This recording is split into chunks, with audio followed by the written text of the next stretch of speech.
It started as a scuffle but ended with deadly gunfire. A Huntington Beach police officer shot and killed a man outside a 7-Eleven store. Yeah, it happened this morning in the 6000 block of Edinger Avenue. A bystander recorded the violent confrontation, which led to the shooting. KCAL9's Stacey Butler is live in Huntington Beach with the video and reaction from the police chief. Stacey. Yeah, you guys, we're standing just feet from where this all went down. They just put plywood up here. See that shattered window? That's where one of the bullet holes went right through into 7-Eleven. Luckily, no one inside was hurt. If you want to pan the camera down, just you can see that's a spot where the guy lost his life. Candles, flowers now mark that spot. I could tell you out here earlier, it was a pretty nearly violent confrontation. Tempers on both sides of this issue flared.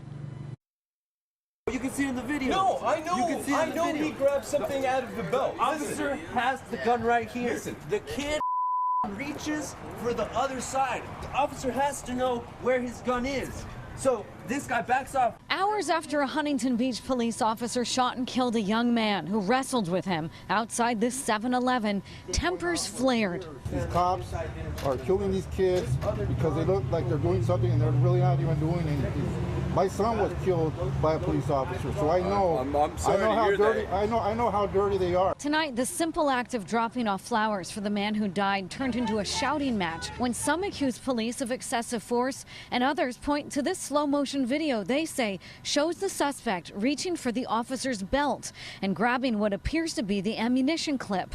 The officer backed up, then pointed his gun. We stopped the video before he fired.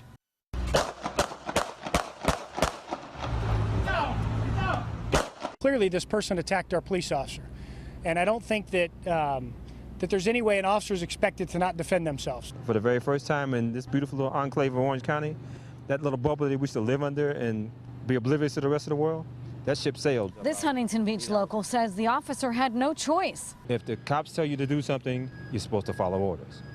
I mean, you really don't have much of a choice in that regard. If you want to remain, law-abiding, you follow the rules. Karen Malone and her family live just feet from 7-Eleven.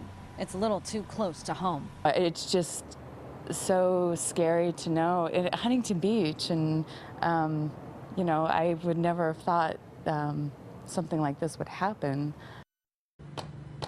Now back out here live, they're repairing this window here at 7-Eleven.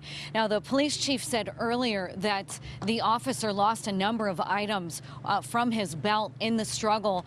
He lost his radio. It was on the ground, and some other personal items. He wouldn't say if he lost an ammunition clip.